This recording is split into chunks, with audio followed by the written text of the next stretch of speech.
the registration list, there are almost 80 or 80 something participants, and it seems to me that we are going to have more participants coming in.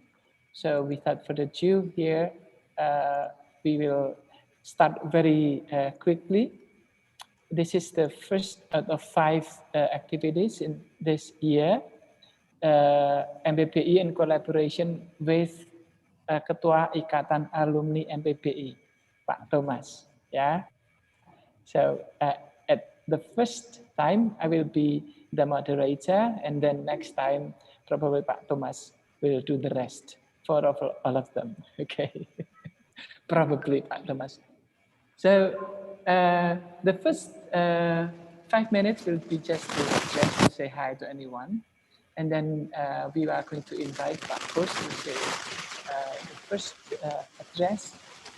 Pak Kus is now the Deputy Dean of Academic Affairs of Fakultas Keguruan dan Ilmu Pendidikan.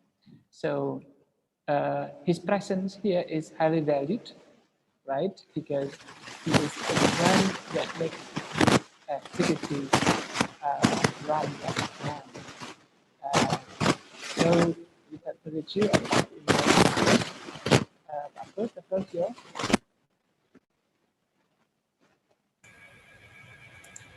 Okay, thank you, Pak Marcus. There was like kresek-kresek there. I don't know, somewhere. I don't know, my microphone or something like that. But okay, anyway, good morning, everybody.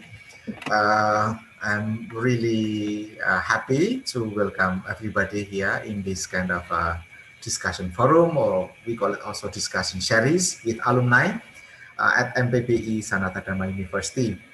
Probably Pak Marcus has already mentioned that, you know, there was like a kind of quite a high number of participants in this case, but maybe as the number is actually growing up later on.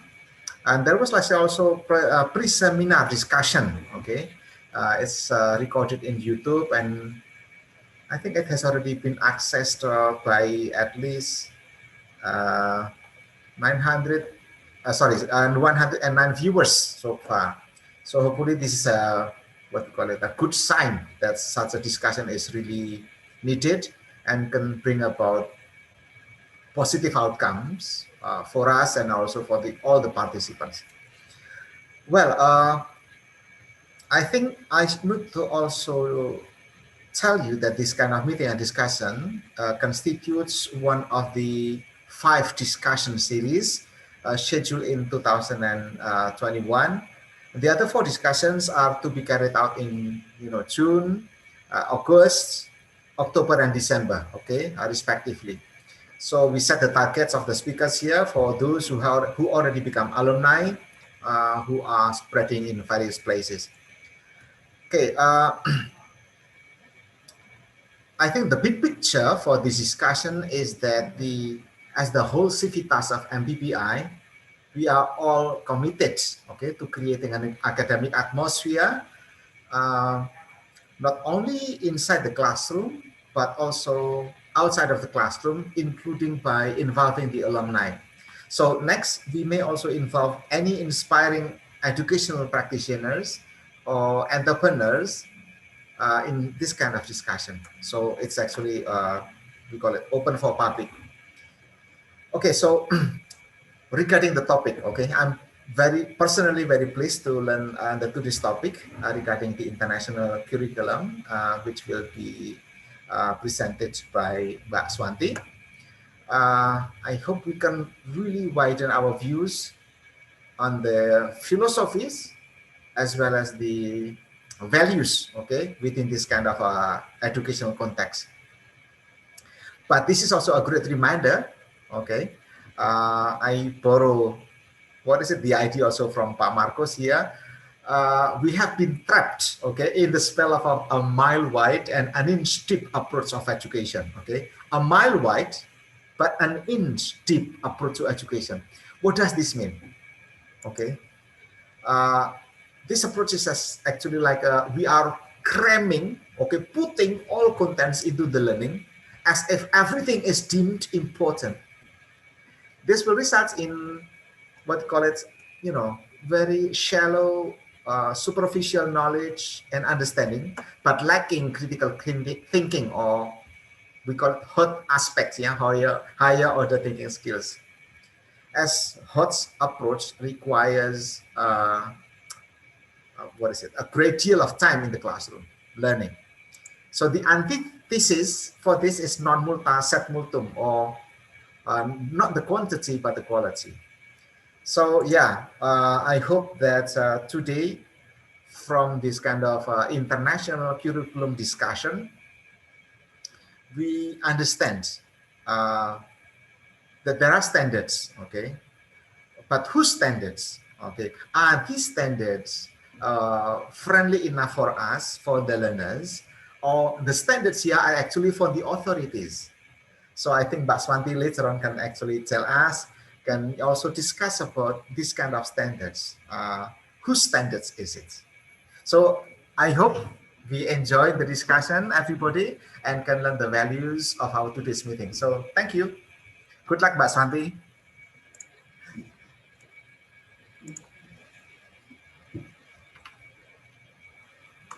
Thank you, Pak Kus. Sure, thank you. Yeah. Well, that's a very beautiful opening, beautiful address. Thank you so much, Pak Kus. And it has provided a big overview that this activity is not a standalone activity, but this is the first series out of 5 activities till the end of the year. And the focus will be listening to the voices of our alumni who are now scattered around the country, right? We have here somebody in Maumere, but Erin, right? She will join us later as a speaker, yeah? But certainly there are others. So without further ado, I would like to invite Swanti to share her experience. In the previous discussion earlier in the video, the recorded conversation, we discussed about her background, our nationally mandated curriculum versus the international curriculum, and how they are different or how they are the same. But certainly the conversation was meant to provoke everyone to get prepared yourself so that you can certainly have a better preparation for our current discussion. So Mbak Swanti is here with us right now to share something that she has prepared. So you have, I guess, 20 to 30 minutes from now. 20 minutes, yeah. 20 minutes from now, and the rest will be used for discussion. Yeah, please. Thank you so much, Pak Markus, Pak Thomas, Pak Kus, and everyone here. Pak Kons, thank you so much, Pak Barli, and all my former lecturers in MPBI. Thank you for this opportunity. I'm a bit nervous, but let's just go on. Selamat Hari Kartini untuk semuanya. Terima kasih for the schedule in Kartini Day today. I would like to just share what I learned from MPBI and also what I have experienced in an international school. I have prepared some points. Let me share my screen first.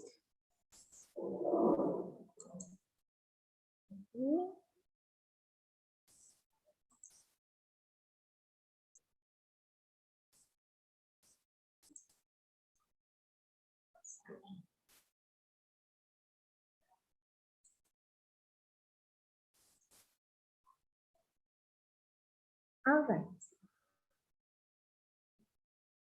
An international curriculum, a personal narrative. So I'm going to share just what I have experienced. My name is Veronica Swanti. I have been working in Yogyakarta Independent School, an international school especially. For about 7 years, I have come to many positions here. So I just want to share what I have done here. Okay. First thing is, what is an international curriculum? We heard that so many schools in Indonesia are using international curriculum or they are adopting international curriculum. And what is that actually? So far, from what I have learned, an international curriculum promotes international learning environment and develop global citizens in an ever-changing global community.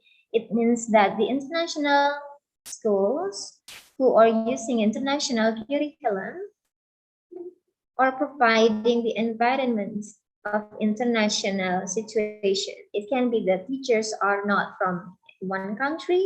It can be the materials for teaching is not from Indonesia only or one country only. It can be the students are diverse.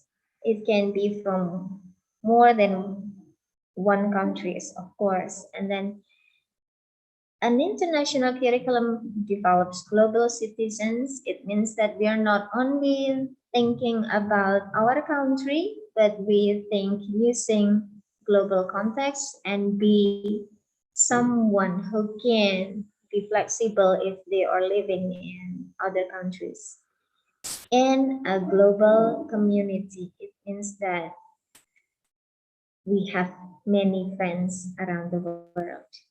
And learners in an international school are exploring diversity in cultures, not only from one country, arts, languages, environmental studies, humanities, social science, and of course, mathematics in a global context. It is no longer talking about a certain case in one country, but we can see the wider context here from around the world. Since I am teaching in an international baccalaureate school, I would love to share what international baccalaureate curriculum is.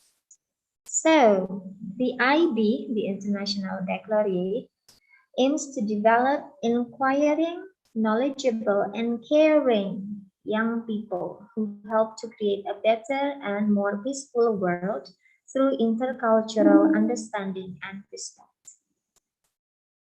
This curriculum focuses on the students' inquiring skills and also their attitude to bring peace to the world.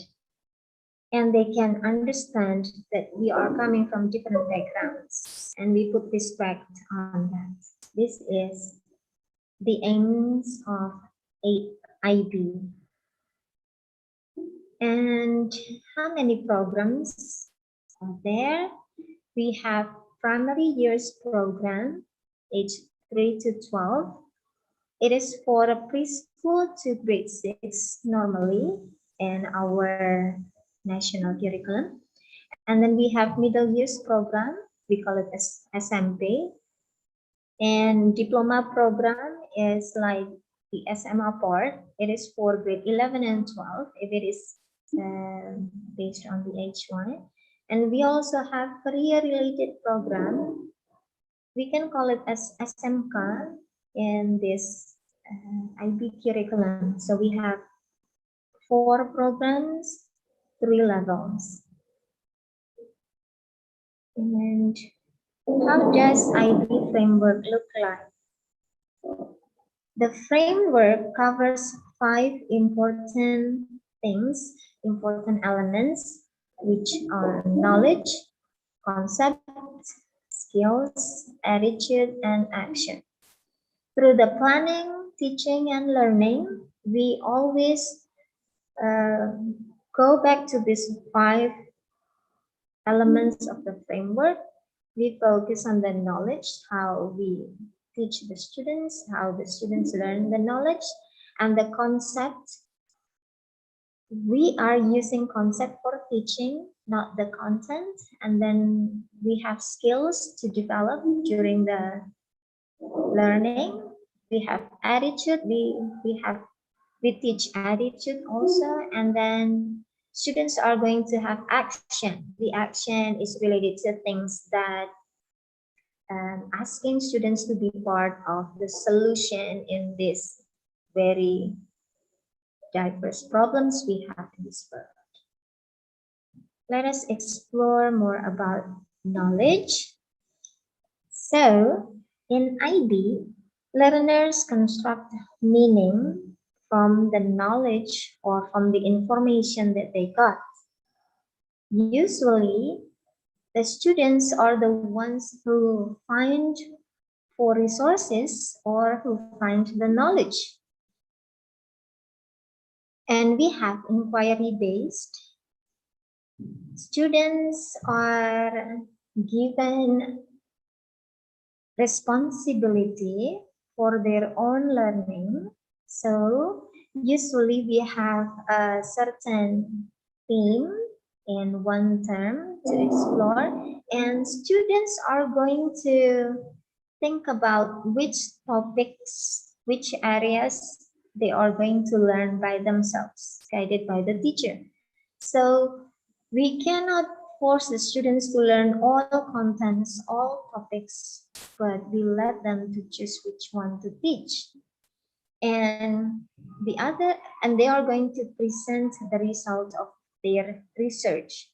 Since they are looking for the information by themselves, they will be presenting it to the class. So everyone can also learn more things, not only the contents that we have prepared. In PYP or in the primary years, we have transdisciplinary themes. We have 6 big themes that we are going to explore in 1 year. The themes include who we are, how we express ourselves, how the world works, sharing the planets, how we organize ourselves.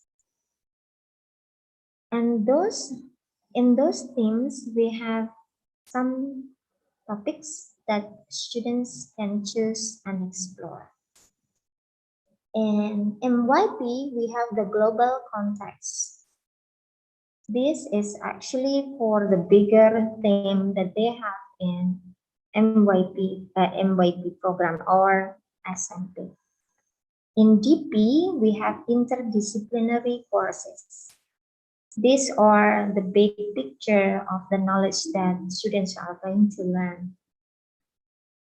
In DP also, we have a subject called Theory of Knowledge, where students learn about philosophy of everything. So it is a kind of psychology in the university, and they are going to have essays also in this theory of knowledge lesson.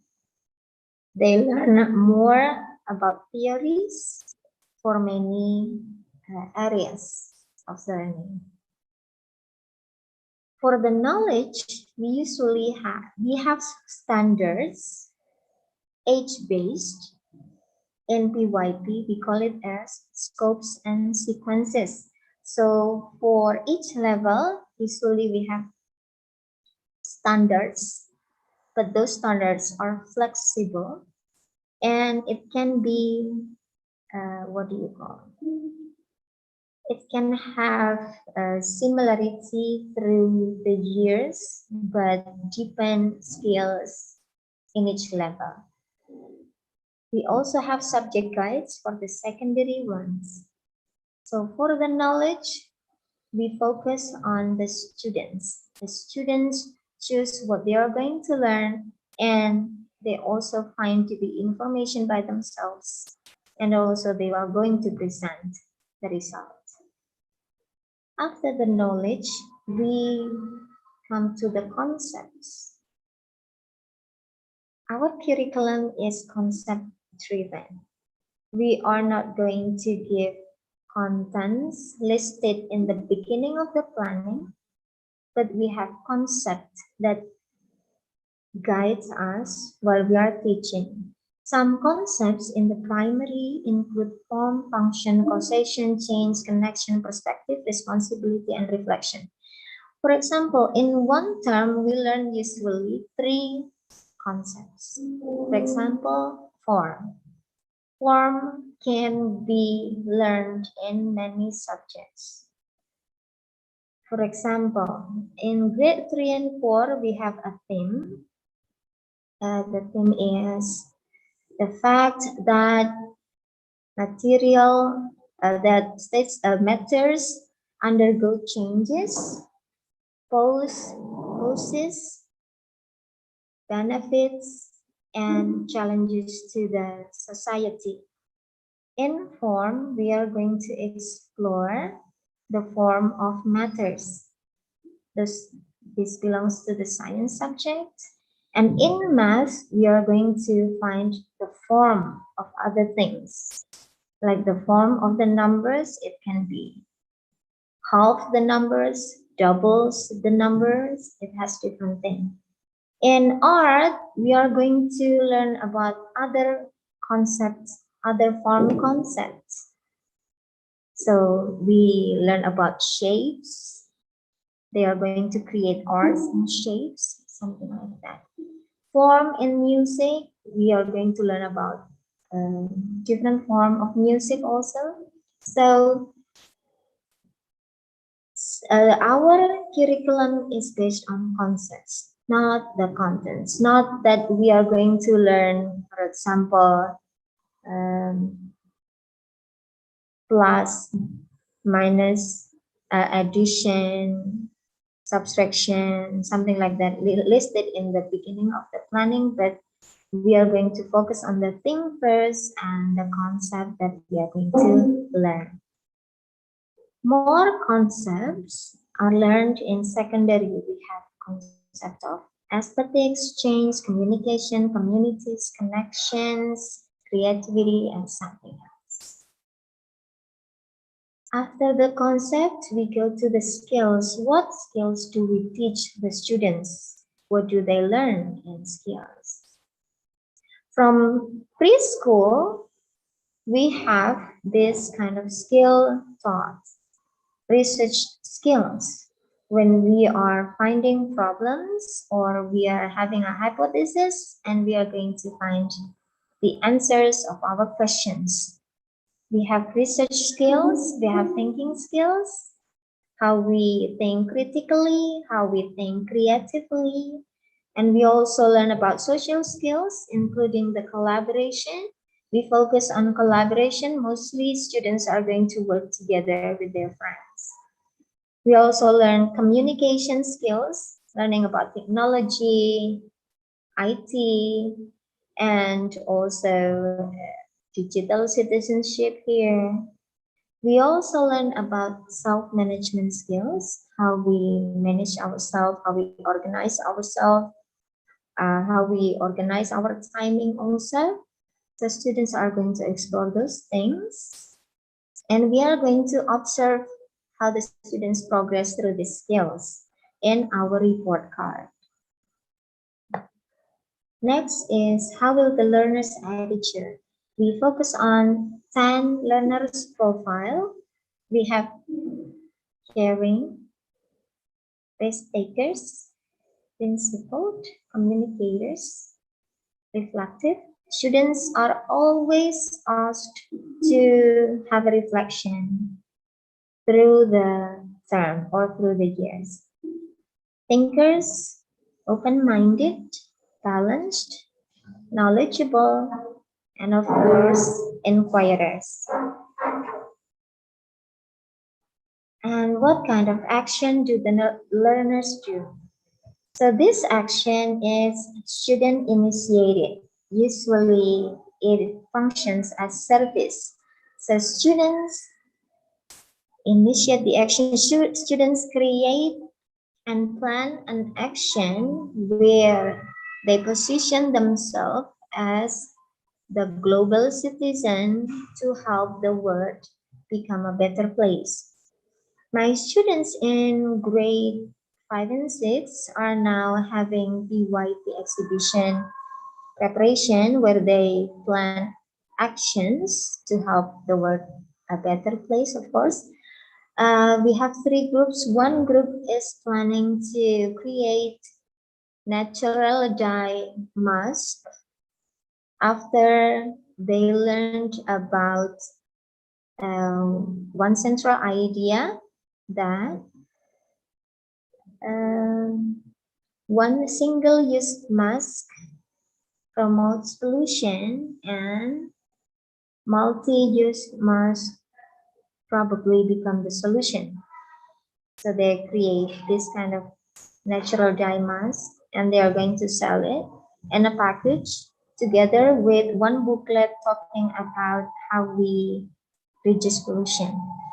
So this is an action that our students are going to do because they are on the process of this. Even we ask all students from little ones to choose one action they can do individually or in group to contribute to this world based on the theme or the topics that they have learned.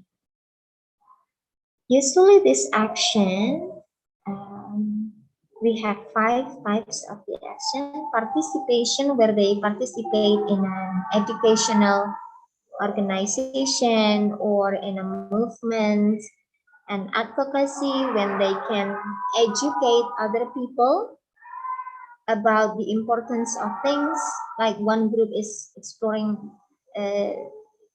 gender equality, so they are going to create one booklet and then send it to other people and teach them about gender equality.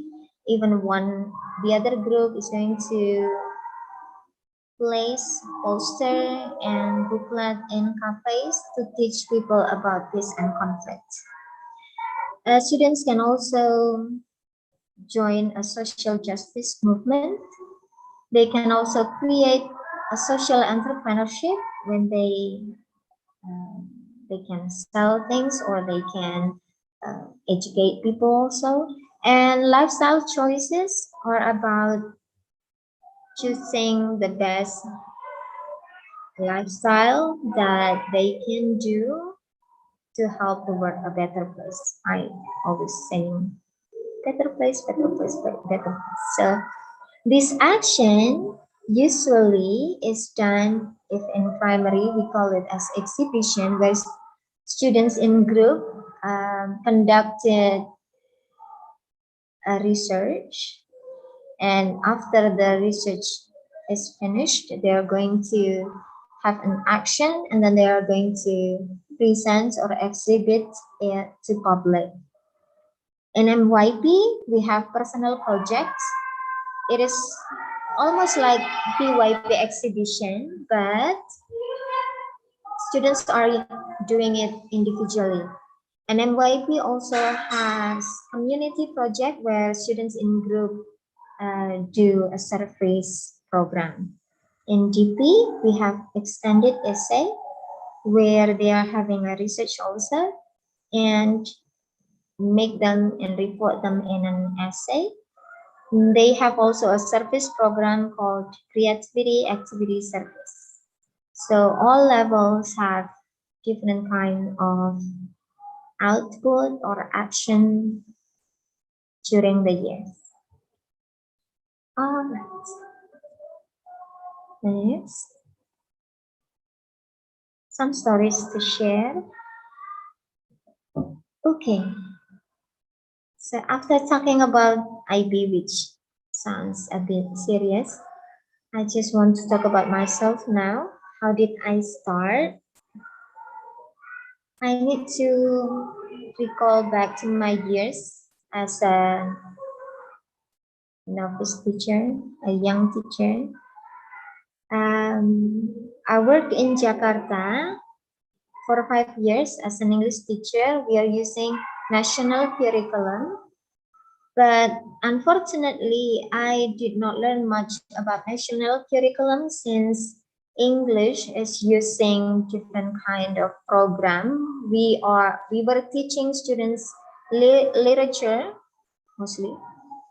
We learn about stories, poems, and novels rather than grammar, how to introduce yourself, something like that. So in this school, we were using different kind of program for English, but yes, we were using national curriculum. And after that, I came back to Jogja since I missed Jogja so much. I became an English teacher again. In Lembaga Bahasa, the curriculum is tailored based on the students' needs. I love this because we can explore more contents also based on the students' needs. And I worked in Lembaga Bahasa for 2 years, and then I moved to YIS in 2013 as a front officer and mathematics teacher. So at that time, I was teaching mathematics for grade 5 and 6 and grade 7. Our school was using IPC and Cambridge curriculum at that time. So for mathematics subject, we prepared for, we call that as Cambridge checkpoint, a test in the end of primary years. And our school moved to IB curriculum, but at that time I started to be a teacher librarian, which means I was a librarian and I also taught digital citizenship lesson. I was teaching English for second language also at that time. And after those two positions, I was moved to become a teacher assistant and also English teacher. And finally, I become a curriculum coordinator in PYP and a homeroom teacher. Those years, we were using the IB curriculum. So this is how I end up teaching in this IB curriculum, the IB school. What makes me love IB? I don't know, but I love IB so much. So students choose what and how they want to learn. It is not us who force them to learn many contents, many materials, but students are allowed to choose which areas they are going to focus on. And I love how they conducted research by themselves rather than we find so many information and what do you call cram? I use Bakus word. Cram the students with so many information and at once. And I always get surprising opinion or action from the students since we have more discussions in class rather than memorizing things or doing worksheets. We do discussion. And some actions from the students are surprising and amazing. Once we had some students from grade 3 and 4 who collected trash and cigarette butts from around our schools without even anyone forced them to do. They did that for some weeks. That was surprising because we did not tell them to do that. So in IB, you will have, if you are teaching in IB, you will have more surprise every day. And we got various official workshops for teachers So it is mandatory for a school using IB to allow or send teachers for official workshops from the IB. We have 3 levels workshops, category 1, category 2, and 3, which give us time to learn or share from schools around the world. Global connection, of course.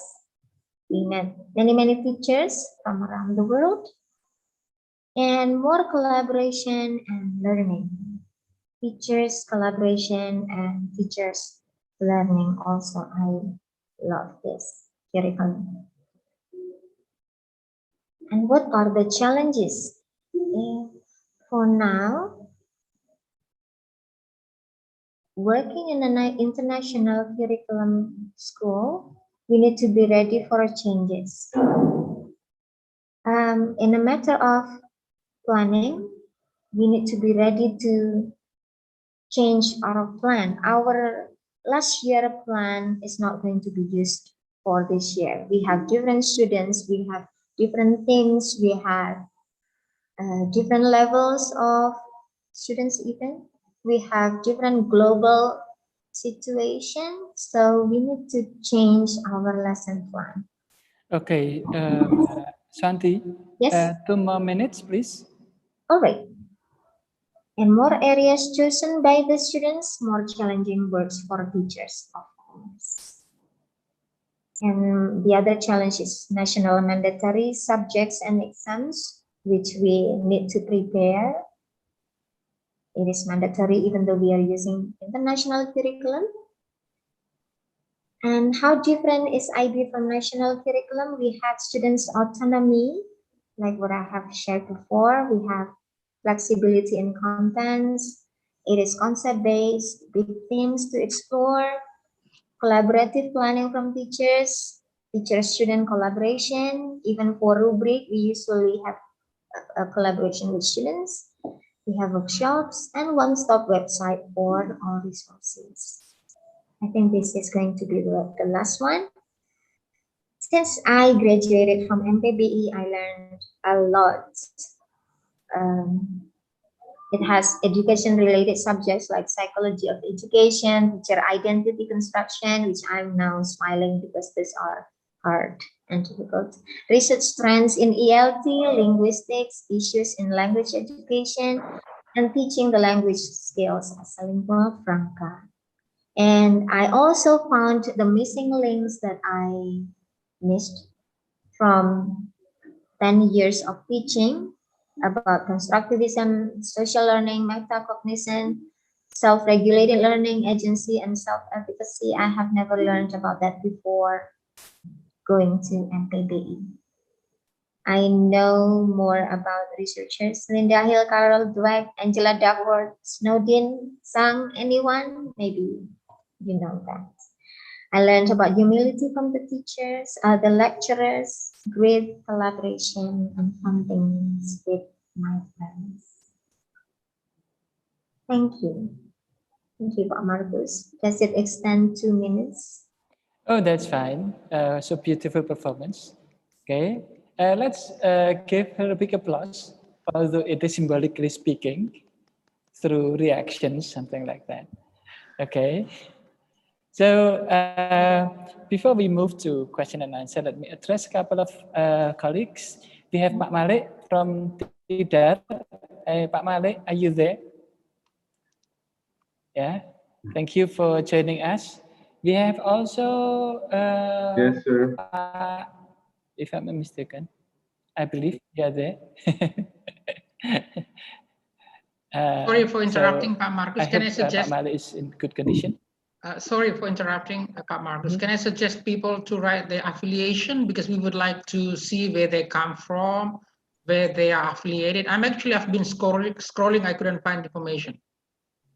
In the names, behind the names, can you please write your institution? Sorry for that. Thank you, Pak Kons. Yeah. So we have, well, let's jump in, just address. We have Sinta from Chiang Rai. Hey, Mbak Sinta, are you there? Mbak Sinta from Chiang Rai, Halo. Excelsior. Hello everyone. Yeah. Halo Mbak Sinta. Selamat pagi Bapak-bapak dosen saya. Selamat pagi teman-teman semua. Yeah, from Chiang Rai, Thailand. Okay, welcome.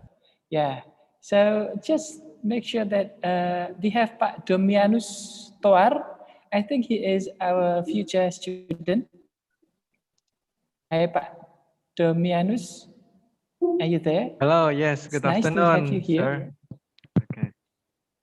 Yeah, so welcome on board. So this coming semester you are going to join us. Great. Yes. Yeah. Thank you. And we have Luciana Siahaan, my former student, I guess, right? Yeah. So just hello, Pak Marcus. Nice to see you. Nice to see you. So where are you right now, Luciana? Still in Sanata Dharma too. Okay. Yeah. Halo Mbak Ujan. Halo Mbak Swanti. Yeah. So we have a couple of questions, and as usual, students in Sanata Dharma are very serious, just like the lecturers. The lecturers have given you a couple of questions, Mbak Santi, and this is not a test, but I have provided the list here. Okay. So Mbak Santi, can you see the questions? See? Yes, yes. So a lot of questions. So you do not need to wait too long to answer the questions. From Pak Koswandono first. Okay. Yes, please. The students can choose what to learn, what kinds of classroom dynamics are undertaken if all the students wish to learn different topics in class. I just take one. Thank you, Bagus, for the question. Now I'm nervous. Okay. I take from grade 5 and 6 material or theme for now. We are learning a big theme, sharing the planets. In sharing the planets, we have 4 areas to cover, which are environment, peace and conflict, community, and equality. And we have 3 groups learning similar thing. One is exploring environment, one is exploring gender equality, and one is exploring peace and conflict. So in the groups, they conducted a research, so they have their own hypothesis, like for the gender equality, they have gender equality is the most important thing to have in this world.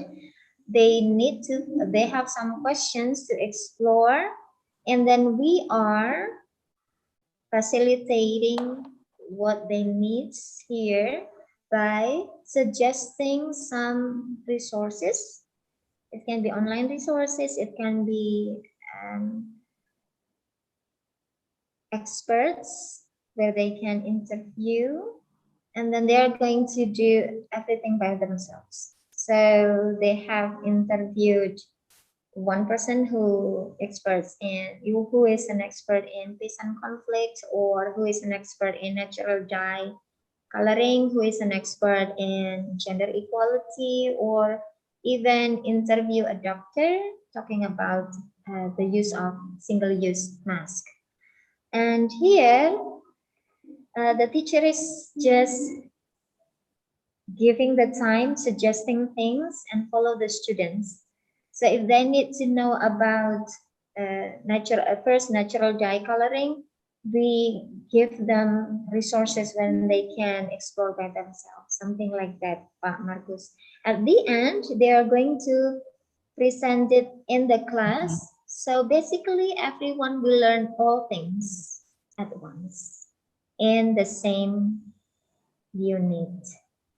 So will it be? So this is very interesting, but so it's kind of a differentiated instruction, right? Yes. Yeah. Okay. Yeah. Can we move to number 2? Yes, please. Okay. Our time is limited and the questions are a lot. The roles of textbooks or predetermined topics. For primary, we don't have textbooks. We learned that textbooks can change in one single day. I mean, the informations put in a textbook can be outdated. So I do believe IB philosophy is not to have textbook, since it can be updated for a week or 2 or 3, something like that. So for a PYP, we are not using textbooks at all for the IB curriculum. For the GP and MYP, we don't have that textbook that we use for the whole term, but we have books that we can use as resources. So no textbooks. IB has mostly no textbooks. Okay, so thank you, Mbak. I think we are going to continue, but the problem is that the questions are too many here. Okay, and the let time me seems to be answer that in so one do your pace, you know, do Yeah. as much as in your pace, and probably we can address as much as we can. Not then you can respond in a written way later. So the next question comes from Pak Kons. Okay. How is knowledge different from concepts? How is knowledge different from concepts in IB curriculum? In practice, how do these two materialize? Will concepts formed by students become knowledge in time through certain learning processes, such as mentioned in skills, action, attitudes department? Okay, so knowledge is basically the big themes that we learn, and then the concepts are usually chosen to construct questions. So from the big theme, we are going to explore one certain topic, and then in that topic, we are going to choose the concepts that we are going to focus on. For example, in learning about environments, especially talking about mask, we have one concept of form. For example, how is the form of mask, how will the form of mask be? Or another concept, for example, reflection, how is mask used by people, something like that. So themes first, big themes first, and then usually we have 3 concepts to focus on. And for the skills, actions, and attitudes, those are in one whole units. Usually we have some skills and attitudes to focus on. And we are going to teach the students about the skills and excuse me, Mbak Swanti. Yes. Excuse me. Yes, Yeah, Pak I Marcus? think this is a very crucial term. Probably Pak Kons have something with this, you know, the difference between knowledge and concept. And this is not testing anyway. No. You don't have to develop the dialogue. I think she has, yeah. Yes. Yeah. Pak Kons, how is the answer? Does it express? Well, I think Swanti has already explained the curriculum very well. I was just curious about these concepts. You have concepts, you have theories, you have naive theories, and how all this become knowledge, and how the processes like through conceptualizing, skill practice, action, and attitudes, how actually they arrive at a certain kind of knowledge like the higher one. So like the process of actually arriving at a certain understanding.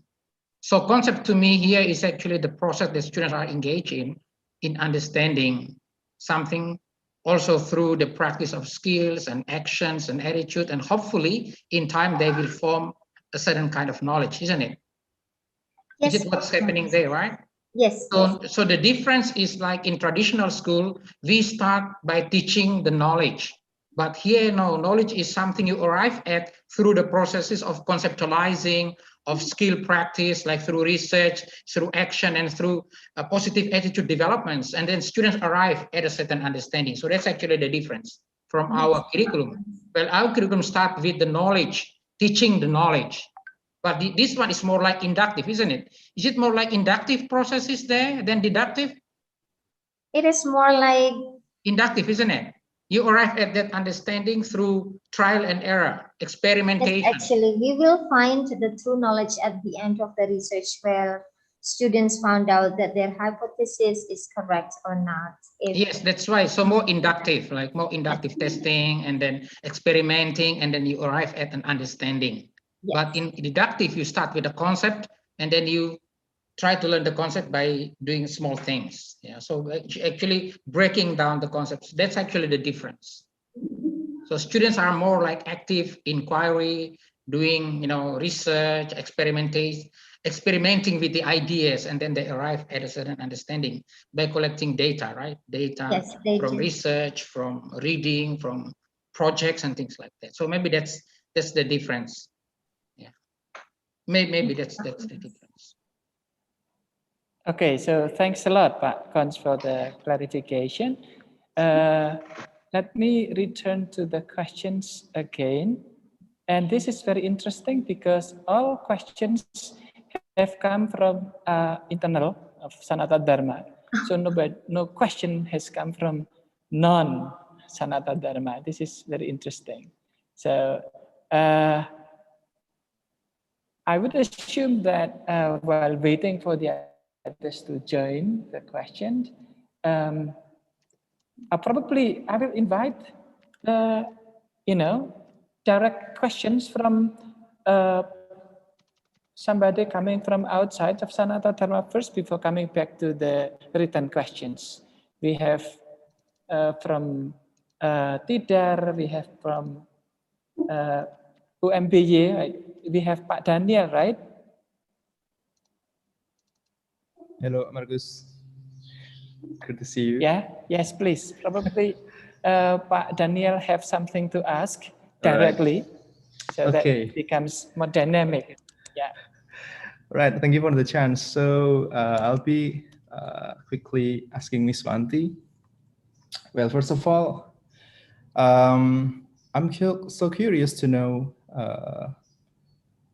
the graduates of Yogyakarta Independent School. So how are they different from the ones coming from schools who are not implementing IB curriculum? So how do you see the difference in terms of the competencies that they have? So I hope you get my point. That's a very simple question. Thank you. Thank you, Pak Daniel. Now I call you Pak.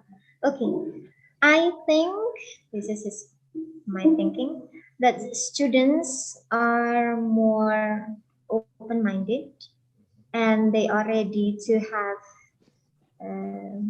research-based learning where they can express their opinions and also they can find out what they want to learn in the next level.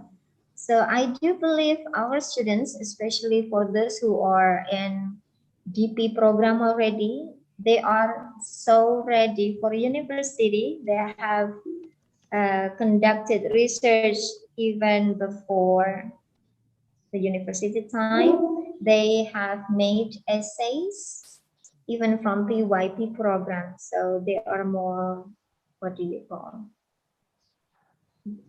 They are ready for inquiring into knowledge. They know where to go. They know what to do to get the information. Something like that. Pak Daniel. And how do you avoid confusion coming from students? I mean, doing research is not easy even for university students. So how teachers in YIS are avoiding this kind of thing? Maybe the teachers are confused, but when we invite experts, they are going to give the knowledge, not the knowledge, or their experience to the students rather than we conclude this by ourselves. So we always invite experts to help students get to their what do you call research answers, get to their answers, something like that. So even for primary years program, we usually invite speakers or doctors or people who work in certain places just to help students get the answers to their questions rather than we search it by ourselves and then give it to them, something like that. Okay, thank you very much, Ms. Wanti. That's a brilliant presentation. Thank you, Pak Markus. Sending my regards to Pak Kons, Pak Kus, Pak Oda, Pak Ram, and all my colleagues from USD. Thank you. Where are you now, Pak? Thank you, Pak Daniel. So lovely to have you here, Pak Daniel. Good to see you too, Okay. Yeah. So we have a couple of colleagues from outside of Java. Oh, first let me welcome Pak Oda. Yeah, welcome Pak Oda and Pak Barli. So that we have almost complete here as MPBI lecturers. So we are glad that everyone is here. And I'm going to invite Mbak Sinta from Chiang Rai. And Mbak Sinta, are you there? Oh, yeah, thank you very much. We've got the privilege to export one of our best students to work in Chiang Rai, Excelsi. Probably you have something to say and to ask because you're certainly working somewhere else outside of Indonesian context. Yeah. With a different curriculum, right? Sure. So okay. To hear a lot from you. Yeah, please. Okay. Thank you very much, Pak Markus, for the opportunity. So first of all, I would like to thank Mbak Swanti for the great presentation. It's very enlightening and also very, what is that? Like, it gives us more information about international curriculum. And I would like to send my regards also to my MPBI lecturers and also see Miss Marnie there. Wow. Oh, good morning. Nice to see you here. So, Mbak Swanti, from your presentation, there is one thing that I'm curious about. It is more on the assessment. So, how do you assess your students, and do you have like any standardized assessments for each level and also for the end of each program like that? I think that's all. Thank you. Thank you, Mbak Sinta, from far away. For primary, we don't have any formal assessment, but we have PYB exhibition at the end of the year for grade 5 and 6. And we have a rubric. This rubric is constructed by teachers and students together. They also create their own rubric to assess their attitude, skills, and research process, something like that. For secondary, it covers both of the things. The IB itself, they have rubrics, A, B, C, D, to assess each subject. They call it they have it in subject guide. So the IB provides a rubric for everyone, for every subject, but the rubric is not what do you call specific. It covers all things in language. Like, for example, in language we have knowledge, and then understanding, and then skills, something like that. I probably would love to share it with you in maybe later time about these rubrics. And for the assessment, MYP has two kinds of assessment. The first one is the personal project where they can have the research.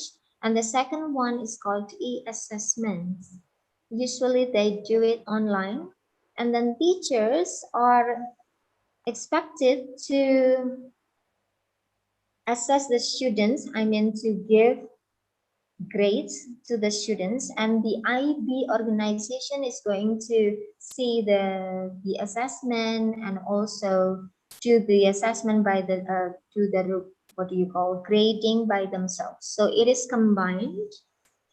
The assessment, the grading is done by the IB organization itself and the teachers, something like that. And GP, or the end of the year, the SMA program, we have extended essay and also the assessment.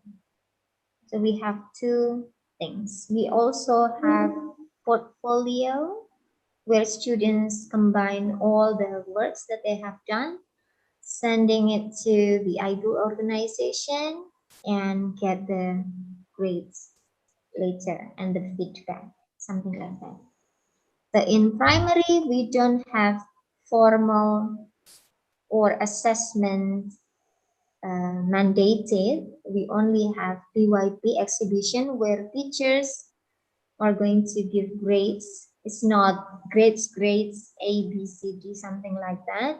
Our grading does not show A, B, C, D, but we show independence, applying, developing, and beginning for each student. Thank you, Mbak Okay. Swanti, for your answer. Thank you so much. Yeah. So we are going to invite somebody from Maumere. Hello, Mbak Erlin. Yeah. I think I Hello, know Mbak this Erlin. one. You know the person, right? Yes. Is the connection good over there so that you can show the camera? Hello. Sorry, So, Pak. I need to turn off the video for the sake of the signal. I see. Yeah. You have proposed one question so that you can directly speak to Mbak Swanti. Yeah. Kak Swanti, my questions is related to teachers' control over the concepts, because you mentioned like form, also reflection. Yes. Do the teachers have control over deciding which concept that I am going to use this day or to this kind of themes or something like that? Or is it fully driven by the curriculum? Thank you so much, De Erlin. Nice to meet you. You look so Nice, beautiful. really nice to meet you. Okay. Okay. So talking about the concepts for lower grades, of course, we plan the concepts first, suggested concepts. But if students in the future, they are going to explore more outside that concept, that can be a bonus. So Okay. for lower grades, we suggested the concepts, but for those who are in grade 5 and 6, usually they just choose it by by themselves. themselves. Well, I wish our student. Please come. Thank you. You are Thank you going to for be my teacher. I also have a friend here from YIS. So Ibu Maya, I think.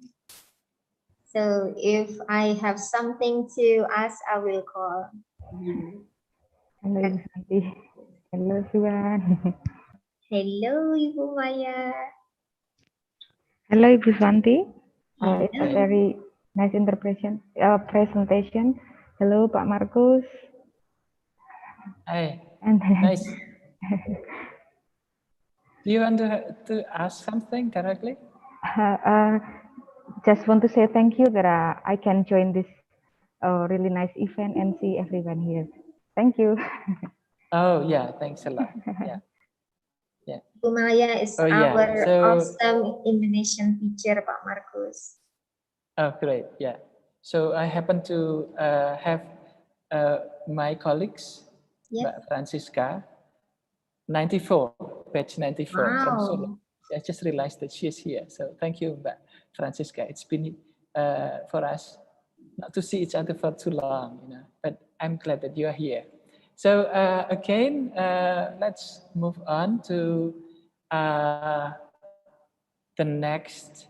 Well, I think I have Mbak Chandra here from Surabaya, right? Hi, Pak Markus. Yeah. I'm now nervous, Pak, with Mbak Chandra. Oh my God, no, Mbak Swanti, don't do that. This is a reunion for everyone here. Yes, So it feels like coming do you home. Pak. have something to say? Yeah.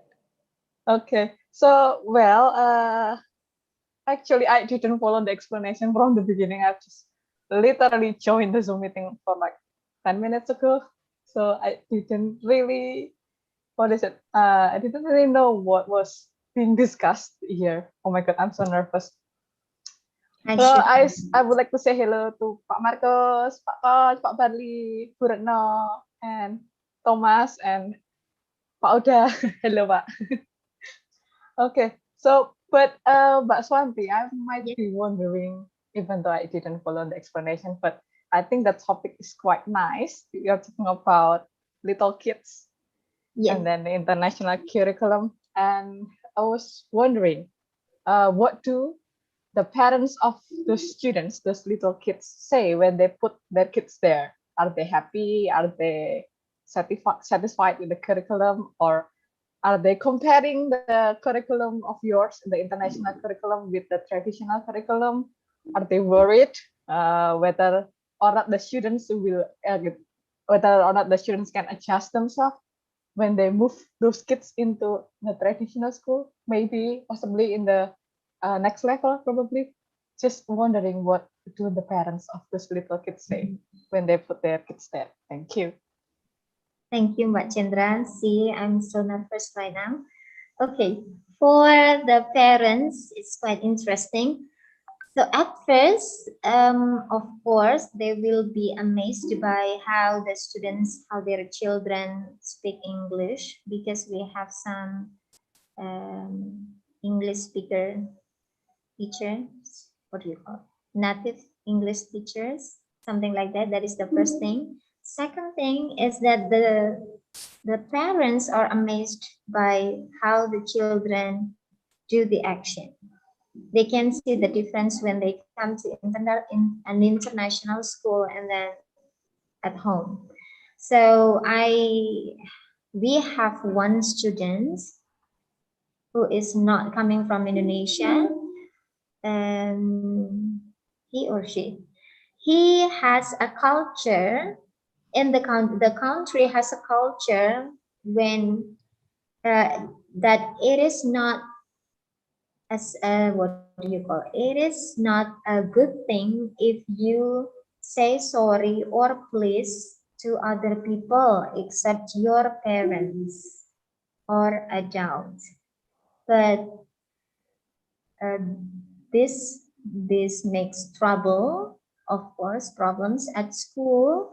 But since he observed other friends how to say please, or something that please is not only for parents but also for other people, even students their age, he changed. He came home, changed, and the parents were amazed, and then they reported to the teachers that I'm so glad that my child changed. He is no longer rebellious child, but he changed.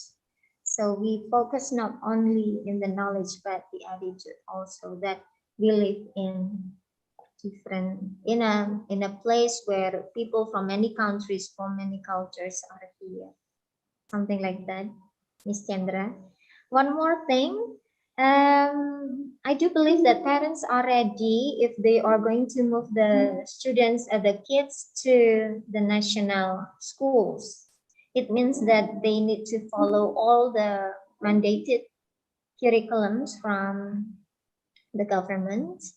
And this is quite different, actually, yes, because in international schools, the mandate, we are also doing the subjects mandated by the government, like agama, PPKN, and bahasa Indonesia. So basically, students have those three subjects learned in an international school, and I do believe the parents can accept and be ready if they are moving their kids to another school, something like that. Okay, so that's a beautiful conversation. Let's come back with the questions proposed by our colleagues, and I will share the screen so that we will come back here very quickly. The time seems to be running very quickly, unfortunately. And would you please answer the questions bit by bit, certainly, quickly enough so that we will do kind of justice for everyone. Yeah, please, Mbak. So the first is one Christian. This is your junior, anyway. Christian is in Borneo, I think. Yes, Thank you so much. Okay, I will read it first. It is such an enlightening. Thank you so much. How do we as novice Indonesian EFL teachers activating the Christian religion values to be immersed in our English subject fully? I asked this inquiry since my international Christian school asked all teachers to shoulder this action. Thank you. For international school in this, we are not focusing on the religion, but I had an experience also.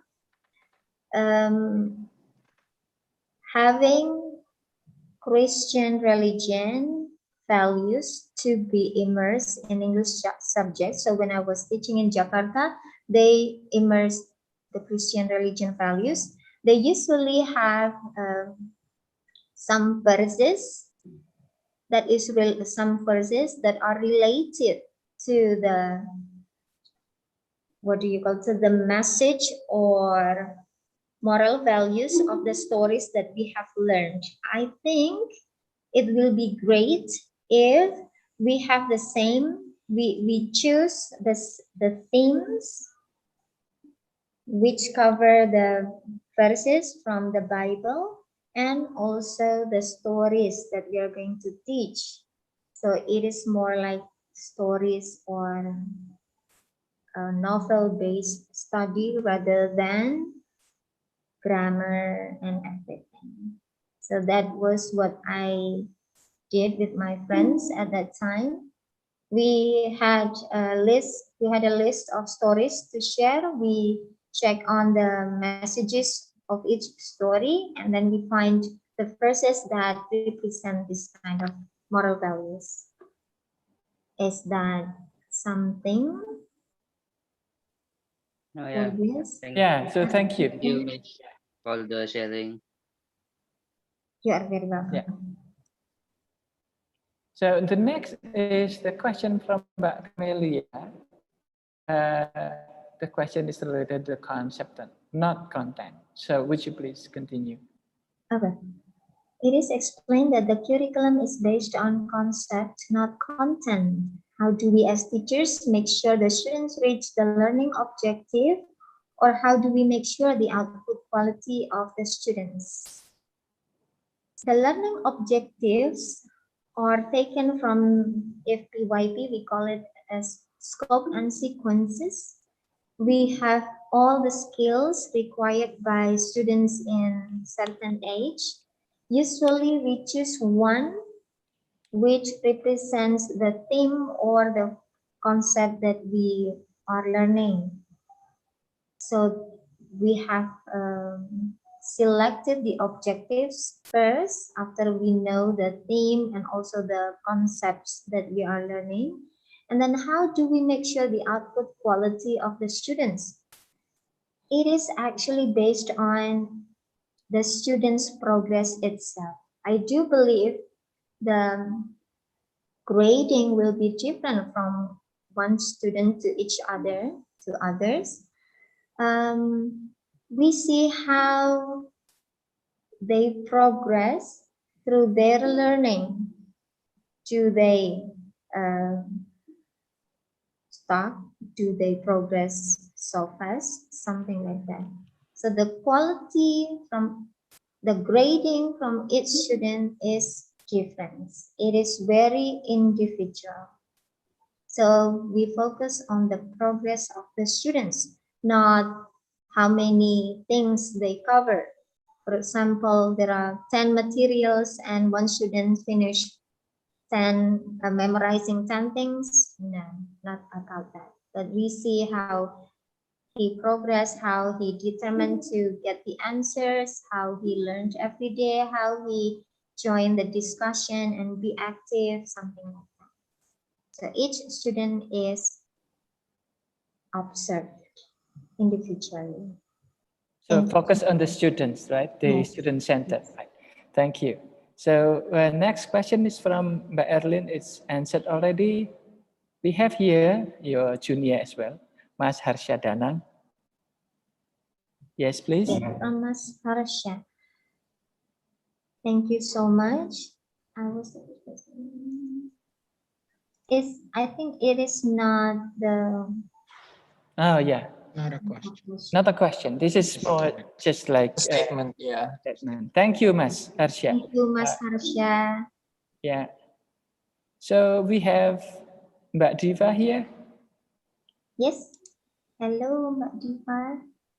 What challenges do you find in implementing IB curriculum specifically in this current online system? To be honest, online system is quite nice and okay for this curriculum because students can just join and then we ask them how they progress through the research or how their learning be. And we usually just use Google Classroom. We have a meeting. Usually in one day we have 4 or 5 online meetings from different subjects. And we can present, students can do discussion, something like that. Challenge is that when students are not joining, but mostly our students join the meetings since they love internet and computer and everything online. And how to design learning activities which can ameliorate students' positive characters through international curriculum. Learning activities to promote positive characters can be started from sharing people's story and ask the students to share their opinions about this maybe famous figure and what are they going to do, what kind of thing inspires them that can be used to help students develop their positive characters, even from discussion in the class and also from learning about more cultures and diversity around the world. We can also help them to develop their positive characters.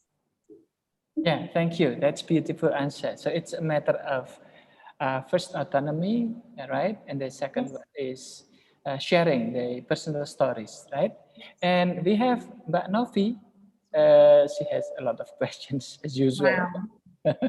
3 questions. First one, thank you so much again. How does COVID-19 influence IB schools? First thing is about the themes, the coverage of themes. We had in PYP, we have 6 themes, but this year we are covering only 5 themes due to the online and blended learning here. We are not going to force ourselves and force our students to finish all the themes explored in this year. The second one is the meetings. Since we mostly do the meetings online, it is sometimes difficult for us to reach individual students directly. Usually when we are at school, we can just talk to someone in person directly what they need help, something like that. But during online, it is challenging for that. But for the task and materials, we usually prepare one package for students And then the parents will take the package on Friday, and then we are going to use those things on the next week. That is just what we are doing in primary. And then number 2, since in this curriculum, students have more autonomy, sharing the alumni profile achievement outside of schools when they live in real life. Because this curriculum with the ordinary concepts and I think more authentic in real life brings more beneficial to students' lives.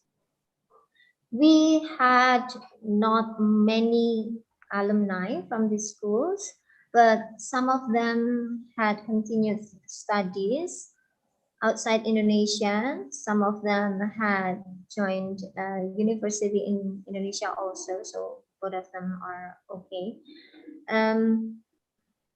One thing I learned from one student is that she did a fashion design during the school research, and she continued doing fashion design that uses materials, what do you call them? Friendly materials until now. So I do believe this is something that is continuous, not only one single project stopped at the year of learning, but they continued after they graduate, something like that. Could you please share your perspective on what makes a school finally decide to choose IB? AP, Cambridge curriculum, and another international curriculum. IB curriculum is more dynamic.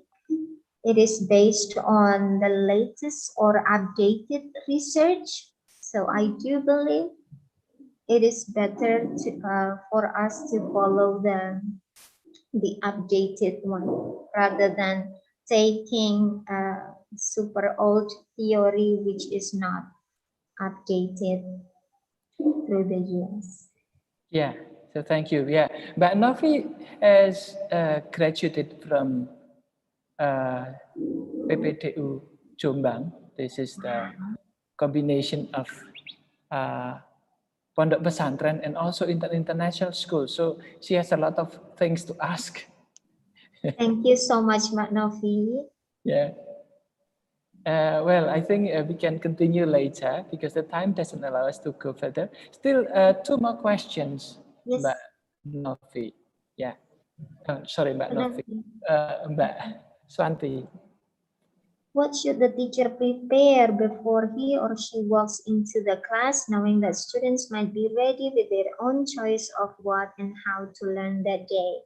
It's not about what and how to learn in one day only, but we have started in the beginning. So when we choose, we have the theme and the students choose the topic and they create their own hypothesis or central idea, we call that. Usually they have steps that they are going to do later, so we just follow that steps. And for starting the theme or the unit, usually in UOI we call it as the integrated lesson. We offer them some pictures related to the theme, and we ask them their opinion. If I learned lately that this kind of what do you call method or approach is called visual critical thinking strategies. Visual thinking strategies. So we gave some pictures related to the theme, ask them about their opinion, and ask them also to create questions of what needs to do, what needs to be learned. So they are going to choose the topic by themselves related to the theme. They create questions. They are going to answer it in the next day. We usually just give some things related to the topic, something like that. Last one. Yes, please. If the students take international curriculum, are they have to follow the national curriculum? Yes.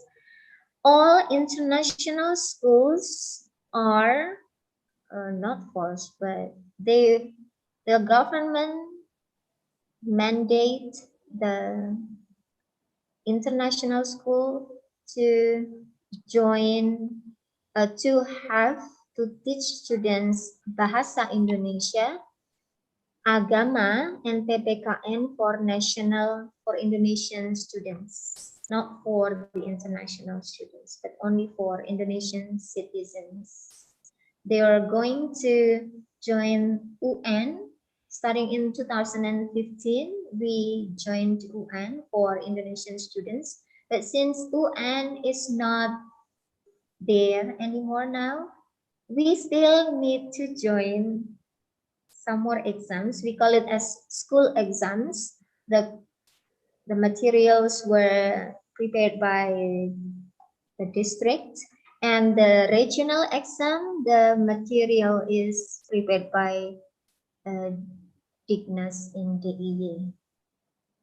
So even though there is no ujian nasional, Indonesian citizen students are still mandated to join those lessons. 3 lessons only, starting in 2015.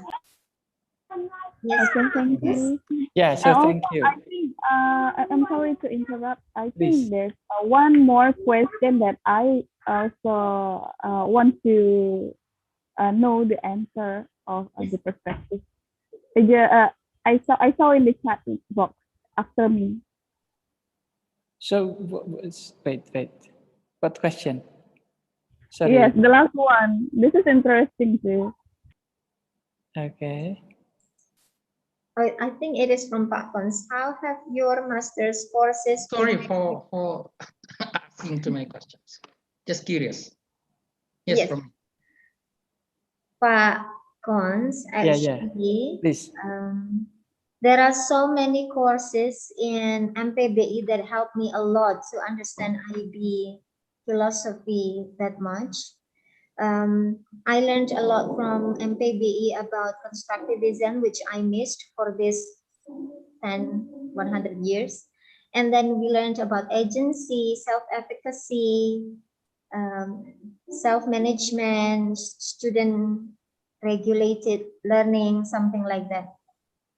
I do really agree. I do believe so that MPBI is very, very, very helpful in understanding the latest theories and studies in education. Thank you so much, Pak Kons.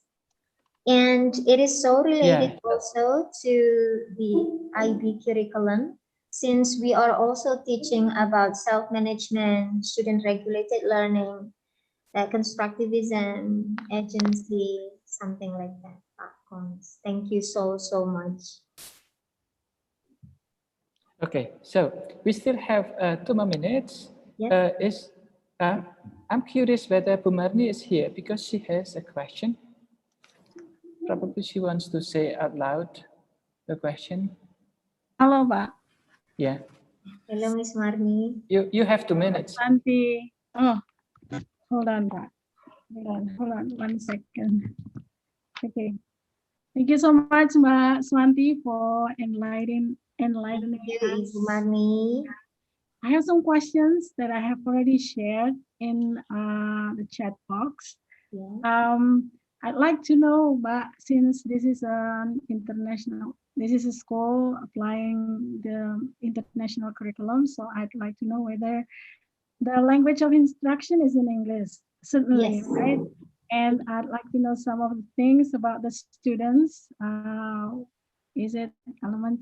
I missed that question. I missed your presentation regarding the students. That's why I asked. So how old are the students and what is their language proficiency? Are they all bilinguals? And how about the teachers? Do the teachers use entirely English in the classroom, or do they use bilingual instruction? So those are my questions. Swanti, thank you very much. You did a Thank you very much, Ibu Marni. Yes, our instructional language is English, except for the 3 lessons, PPKN, Agama, and Bahasa Indonesia. But for Bahasa Indonesia also, we used English a bit, since not everyone is comfortable talking in Bahasa Indonesia. They used to speak in English, most of them. And what are their ages? We started from 3 years old until 17 years old. So from preschool until grade 12. What is their language proficiency? Usually, they speak English better than me. Something like this. And are they all bilinguals? Most of them are. If they are from India, from Indonesia, from Russia, from Korea, and also some are from the US. So, but one most important thing is they speak English better than me. Do the teachers use entirely English? Yes. And discuss with the students or bilingual instruction. All are delivered in English, and all speak English. Not all, actually. Most of the students speak English quite well. Ibu Marni. Is there any other question, Ibu Marni? Maybe I can save it for later. Thank you. Thank you so much, Ibu Marni. So thank you so much, Bu Marni and Mbak Swanti. That concludes our discussion. I think this is a very fruitful conversation that we have done. We are so proud to have accomplished this kind of reunion for most of us. Yeah. So this is the first out of 5, and the next activities will follow later on. We will share. But before we end, I would like to invite Pak Kons, and he's the head of the study program. And Pak Kons, the time is yours. Thank you, Pak Marcus. I'm so happy to see everyone here. And I would like to say 2 things. First, I'd like to give a big thank you to Pak Thomas as head of or chairperson of the alumni of the MPBI USD for the collaboration which enabled the program today to start. So this is actually the first of the many things. And the second one, I'd like to express a big thank you to our speaker today, Mbak Veronica Swanti, SPD, MPD, for the inspiring talk. You are making us proud as one of the alumni of MPBI. We are so proud to have you today. Your talk has inspired us a lot. I'd also like to thank Dr. Marcus as the moderator for the hard work and dedication, not only today, but also prior to the event. And I'd like to thank all the alumni of MPBI for the collaboration, for the dedication and also the contribution to our study program. And I'd like to thank all the lecturers for the support that enables today's program to occur. And we believe that this will make our program bigger and better. And last but not least, I'd like to mention the participants. You are also valuable. Without your presence, this seminar wouldn't have taken place. Thank you for the participation. And I'd like to share with you all a little bit about our program. Particularly, this is a kind of note from the sponsor. What has been happening since our establishment in 2016. So Mbak Swanti mentioned correctly that the focus is on thinking skill.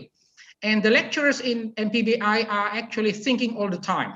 And that is why we have we have actually been developing ourselves and our curriculum based on the thinking.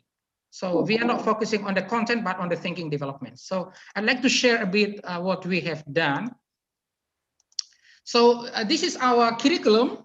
So MPBI USD was established in 2016 and accredited in 2019. And currently, we are actually working towards the program being internationally accredited. We are still in the initial process, and the head of the, or the chairperson for the international accreditation is Dr. Marcus. So Pak Marcus is actually always the head. And then what has changed? Now our study program can be completed within a year and a half. So previously in Mbak Santi's study or study at the program is actually 2 years. Now you can actually accomplish our study, our degree or your degree in a year and a half. And Mas Christian from International School in Samarinda is a living testimony. So he is one of the 2 students who graduated in a year and a half. So let us give a loud applause to Mas Christian. Mas Christian, yeah, you are there, right? Who asked you a question. Oh, yes, sir. So yes, thank you, Mas Christian. So our program is very flexible. You can finish your study in a year and a half or 2 years. We do not encourage you to stay for 4 years.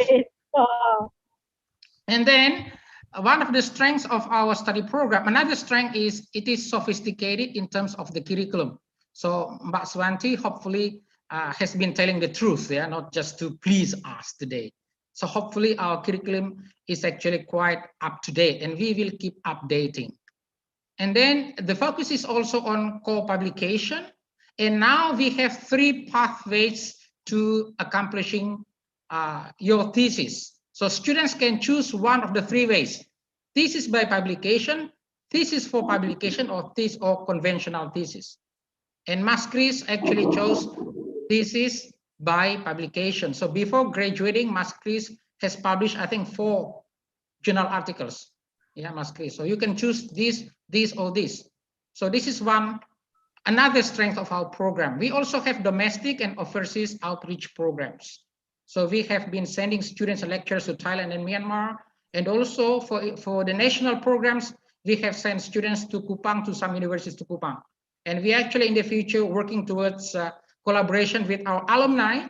At the moment, we are actually discussing with Erlin about the possibility of an outreach program in Maumere. So Mbak Swanti and other alumni, please work with us. Hopefully we can contribute something. And then what about our curriculum? Our curriculum has been reduced from 40 credits to 38 credits. And then we have also experienced some changes in terms of the compulsory courses. So we have educational psychology, curriculum from planning to assessment. This is new.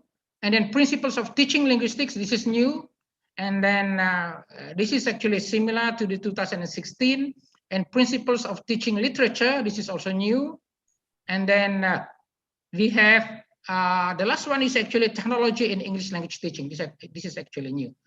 So this is good news for the incoming and upcoming students. And then we have now 4 electives. In the past, Mbak Swanti, you might remember, you had to take like 6 elective courses, now 4. You can take more than 4, but compulsory 4. And these are the courses, okay, that we are actually offering.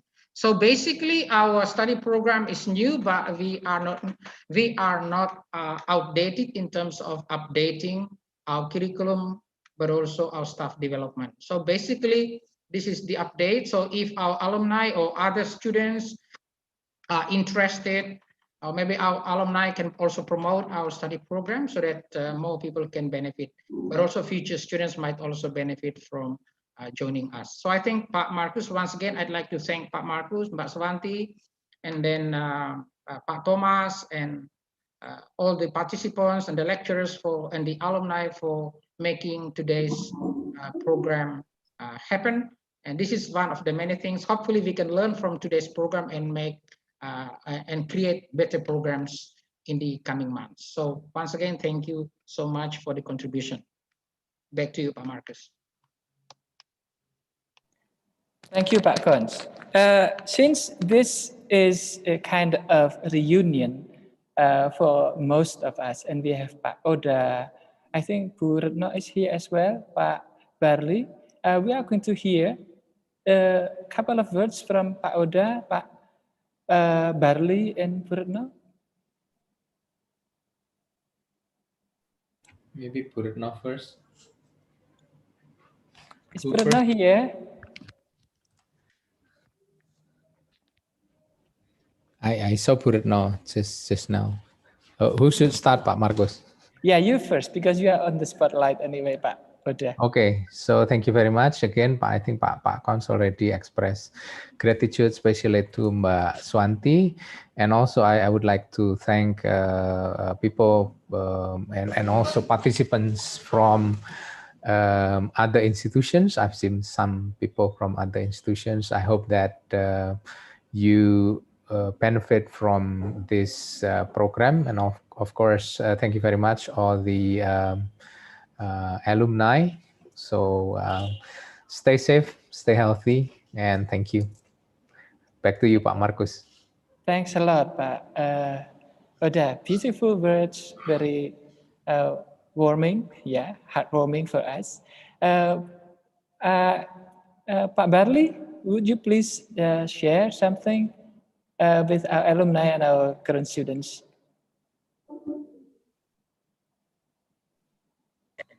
Okay, let me. Okay, good afternoon, everyone. Yeah. Good afternoon, Pak Barli. Yeah. Listening quietly and try to stay focused. To stay focused. Interesting talk and also lively discussion, sharing, learning from each other, and so everyone has proved themselves to be using good English, good spoken English, and this is very good signal. That although we are not native speakers, working with native speakers or students from other countries like Swanti, but we can use good English, and also to talk about something abstract, about psychological aspects and so on. That's good, wonderful opportunity. Thank you, everyone. Have a good day and happy fasting if you do. All right, that's all, Pak Marcus. I can say. Thank you. Yeah. It seems to me that Purna has something to do. So this is a time for us to have the closing part of it. And I would like to share screen the evaluation part of our activity. So there's before you leave, make sure that you you fill out this evaluation, just your full name and what affiliation are you and your current status. Are you an alumnus or alumni? Or your email address, make sure that you write it correctly. Otherwise, you won't get any certificate for your participation. And the questions whether you watch or study the pre-seminar video that I sent you earlier, and whether to ask that if you watched that, was that beneficial? And I want to hear your overall assessments with regards to the relevance, how the speaker delivered her ideas, and the benefits that you earned, and how the seminar was managed. And this last question is an essay one, and you may add, it is optional for you to fill in. So make sure that you fill out the end survey. I think the link is available for you in the chat box. So before we end the activity, I want Pak Thomas to appear because you are behind the scene. Without you, and things are not as good as we are enjoying today. So this is our head of Ikatan Alumni. For how long, Pak? For the rest of the life? Forever. I don't know. Okay. So, yes, please. Pak Kons, do you have something to say? Sorry, maybe later, if you still have 1 or 2 minutes, maybe you can also, if there are some participants from outside Sanata Dharma, like not connected to Sanata Dharma, you would like to see them, to hear them, like just like from, I mean, you have invited some of them, but are there some participants from outside Sanata Dharma or related to Sanata Dharma, or? Yeah, we still have about 5 minutes, but if somebody wants to say things out loud, I think we still have some time.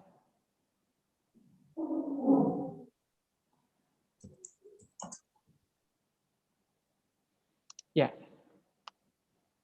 The case is, it seems to me that everyone is ready to have a break back once. So let's, yeah.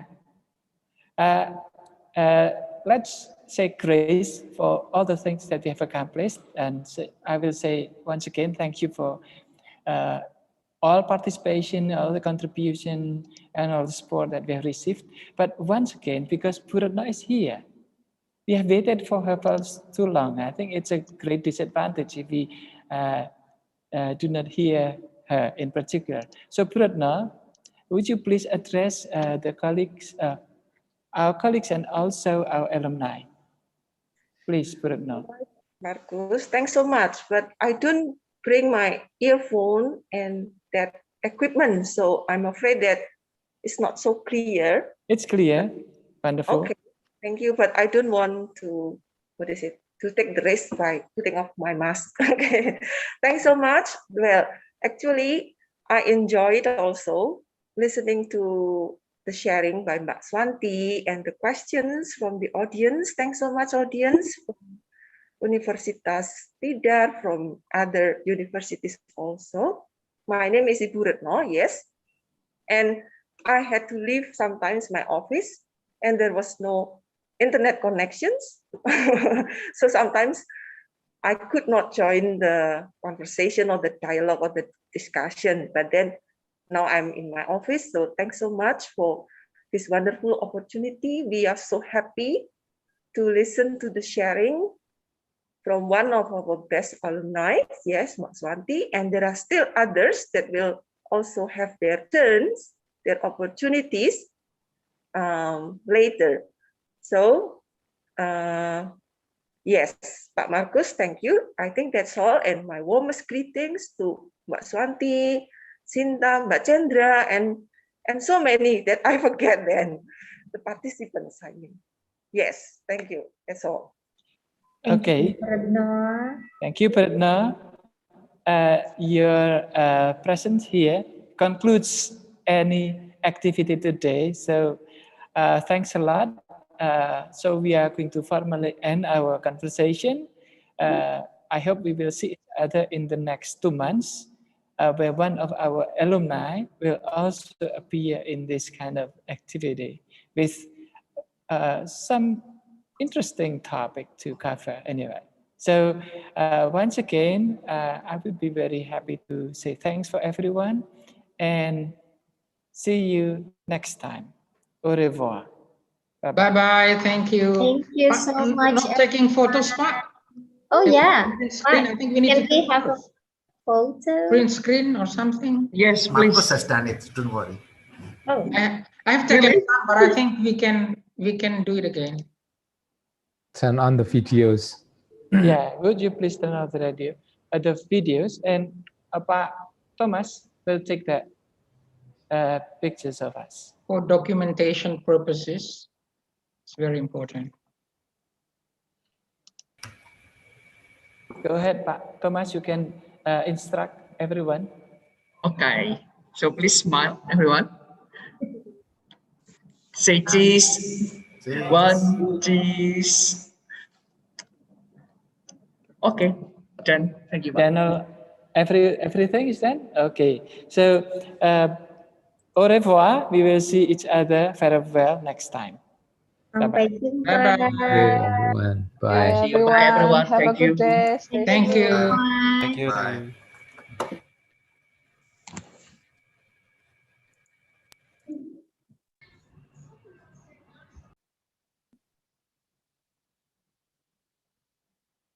Mantap, Mbak Swati.